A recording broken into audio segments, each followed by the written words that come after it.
So this is how you replace the canister vent solenoid on a 2004 Ford F250.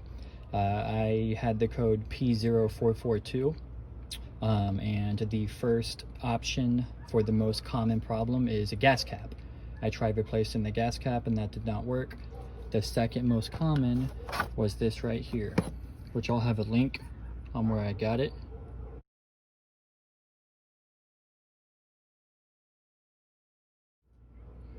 Now, do not get it confused with this right here. So I looked it up on YouTube and I saw a lot of people, and actually I even saw AutoZone and O'Reilly's like overlapping the names of these two parts. So don't get it confused with this. This is a canister vent solenoid for your EVAP system. This is your canister, and this is a canister vent solenoid. So this is the old one. It's actually pretty easy to take off. So it goes in like this. The white part, like, there we go. So the white part goes up. This part goes in there.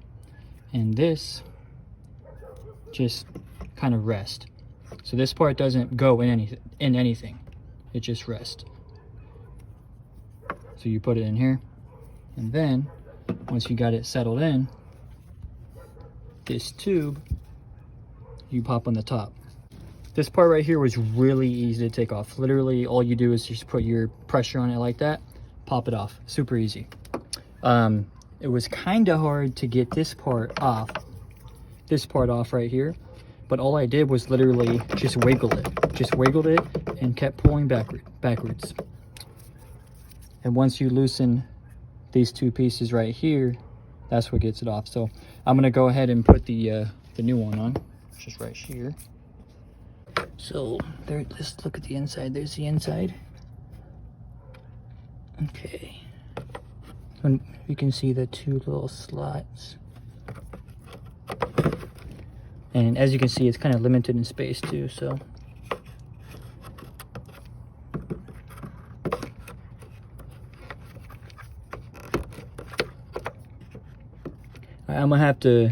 I'm gonna need two hands with this. It's gonna be kind of hard to wiggle in, so I'm gonna put it in and then I'll do another video.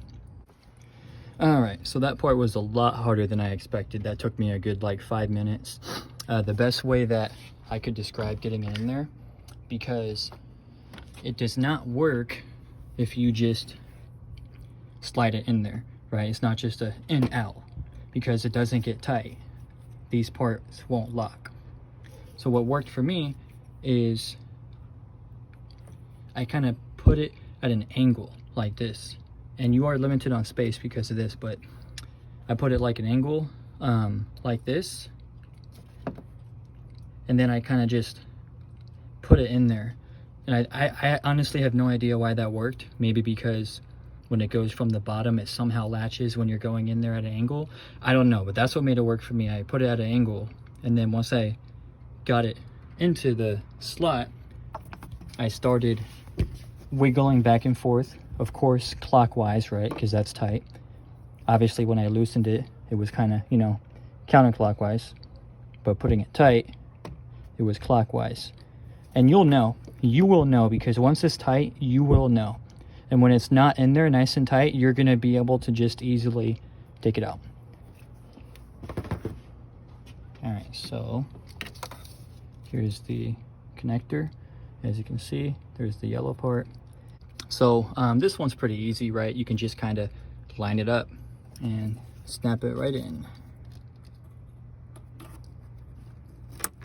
Hear that click? Just like that. That's the new one, just like that. Remember, this is the canister vent solenoid. Like I said, when I looked online, everybody was like mixing the names of this and that, which is the purge valve.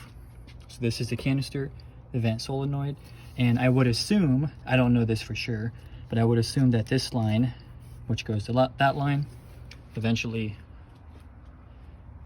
leads to this. That's just my guess, but that's the purge valve. So P0442 canister vent solenoid, second most successful replacement for that code right here. There we go. No more check engine light.